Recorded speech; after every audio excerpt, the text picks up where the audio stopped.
Welcome to HR Live Lounge, where you get to meet with some of the most inspirational human resources leaders and talent acquisition specialists on the planet. And now, here's your host, Roy Ripper. Hey everybody, welcome. This is HR Live Lounge, and my name is Roy Ripper. I'm your host. So look, this isn't a proper episode. I wanted to record an intro to the show to give you a flavor of what you can expect from listening to any of the episodes here. So the show itself, HR Live Lounge, it pretty much says what it does on the tin. It's for almost exclusively HR and talent acquisition directors, leaders, professionals in that field. And the format is pretty simple. Every single week, I jump on one of these episodes with you. We publish weekly, and I interview an expert from your field. So somebody that works either as a HR director or a talent acquisition leader in small, medium, and large companies, huge companies, in fact. But I also talk to people that maybe serve your function. So anybody with an insight.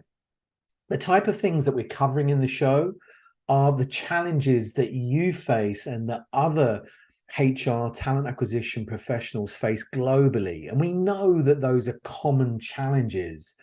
So by seeking out these experts, by asking them the questions, what we're hopefully doing is bringing new strategies to you, some things that you could probably and hopefully use within your own businesses, within your own teams that you're leading.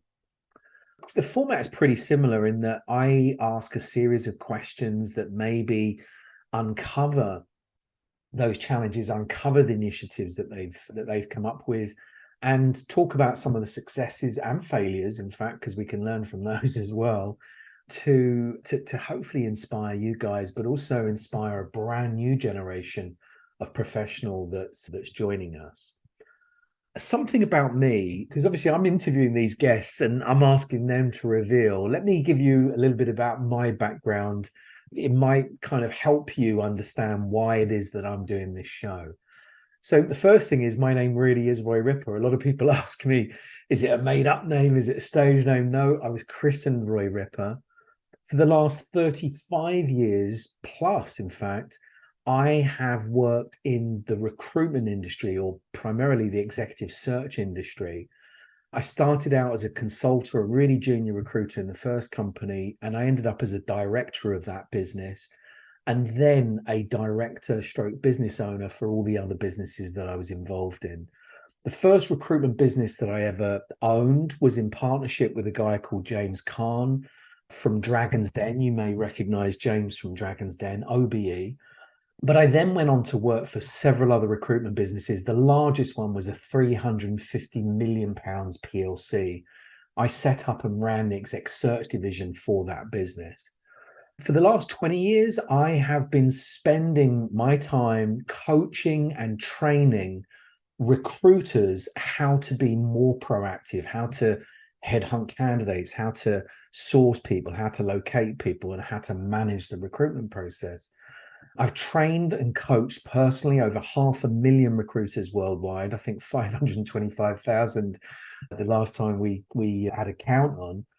But very recently, I've started thinking, like many people did, it was really during lockdown, I started to ask myself a question, which is, how has my work actually changed the marketplace? 20, 35 years working in an industry, have I been able to change or move the needle within that industry? And it's really coincided. I've got 4 kids, the youngest of which is 15, the eldest of which is 20, coming up for 21. And all of those kids have asked me questions about my own background, my own upbringing, as you do, right? Kids are always going to ask you. Now, for a lot of people who don't know me, they don't know that I grew up in a place called Brixton in southeast London. And as the child of an immigrant, I experienced in London during the 1970s and 80s a lot of racism. Now, as a kid, that was fairly overt. It was in the street. It was stuff. But to be honest with you, I could kind of deal with that. I learned that I learned how to cope and come up with some strategies to deal with that. The real challenge was when I got into the workplace, where the discrimination was very, kind of under the radar. It was never anything that I could kind of say, oh yeah, that's definitely discriminatory. But it was those things that when my CV went out, the address that I had, the Brixton postcode, I know that I wasn't invited in for interviews just purely on that.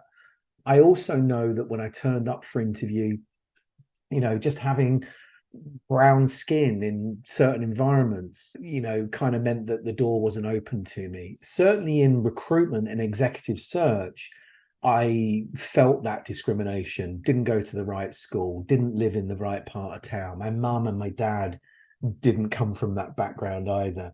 Wasn't privately school educated. All of these things that kind of, I know, stopped me from progressing in that field, but certainly stopped other people, women, only occupied certain positions within those types of companies. People of color weren't really represented. People that didn't have a private school education, again, weren't represented. I'm not knocking that industry, all right? I love that industry. I spent a long time, 35 years in it. But I do know that because it was profit, orientated, like a lot of our businesses are, we as recruiters, and I count myself in this camp, we as recruiters didn't do anything to encourage representation. What we were doing is just responding to our clients saying, look, I want this type of person. And we know that in some environments, white, middle class, male, whatever it is, those people expect to see a short list of candidates that kind of look like them and sound like them, and reflect them. And those, even if you put forward diverse candidates, those candidates were never interviewed. Those candidates, if interviewed, were never offered. And certainly if they were offered, they didn't start. And if they started, they didn't stay, if that makes sense. So, okay, that's gone on for years and we know that. But why did I launch this podcast? Why have I made the change from poacher turned gamekeeper, headhunter, exec level headhunter, into teaching internal talent acquisition departments how to do exactly that? Strategizing with HR teams, board HR teams, or reporting to the board, how to be more proactive. Well, one of the reasons was that, as I said to you, mentioned earlier, I've got 4 kids, and those 4 kids, 2 of them have got brown skin, 2 of them have got fair skin. I've got 3 sons, 1 daughter, and I'm having to have conversations with my daughter at 16 of why she's going to have to work 2-3 times harder than her brothers to achieve roughly the same kind of levels. And that's not a great conversation for any parent to have with their daughters. As a family of kind of mixed sort of backgrounds, cultures, whatever, and that's my extended family as well, we're also having to have the conversation. In fact, my kids are fairly well versed on discrimination of any kind, not just color, but sexuality, gender, age. I'm 57 and they're young, so discrimination at both ends of the scale. But my kids have started to ask me, so Dad, with all of the work that you do, with all of these causes that you are really passionate about, what have you done? And it's a question that I think any parent will tell you. It's like, it's a really hard one when you're faced with, well, what have you done, Dad, Mum, in order to change whatever it is that you do, whatever you passionately believe in? And over lockdown, I really started thinking about that I've spent 35 years working in one industry and really, being honest, failed to move that needle. So I made the very specific decision, very specific decision to stop doing what I did 35 years and making a really, really good living in terms of doing that. But to get back into changing hearts and minds on issues that I'm really passionate about, that I really care about. So that poacher turned gamekeeper, moving away from the recruitment agency side, the exec search agency side, and going more towards corporate, because that's where I feel I can make the biggest difference. So bringing it all round in a circle, this podcast show is to really help do that. What I'm hoping to do is to get some really interesting guests on our show to talk about their successes, their failures, not stuff that I'm doing or have done. I approach everything that I do. I'm not the expert on diversity. I'm not the expert on discrimination, representation, inclusion, equality, and equity. I'm definitely not the expert. I'm someone who approaches it from a curiosity point of view. I ask questions of somebody, like somebody like I am, that doesn't have all of the answers, that sometimes find it really difficult to know what to say and how to say it in order to be really clear and make sure that I don't offend somebody. Now, this position is probably like a lot of the leaders and hiring managers that you deal with internally. They want to do the right thing, just not sure how to go about it. So this show is to really help you help them, all right? I think that's it. I don't think there's anything else that I want to cover. However, final bits. The first one is, if you enjoy this show, and please just listen to one episode, couple of episodes, enjoy the show. If you enjoy it, like it, we like likes, and we can feed back to the guests that their episode is liked, and I'm always keen to do that. Leave a comment for us. If you've got a question for any of the guests, leave a comment. Maybe we can get them back on the show or respond to your questions individually. That would be a good thing. Subscribe to the show.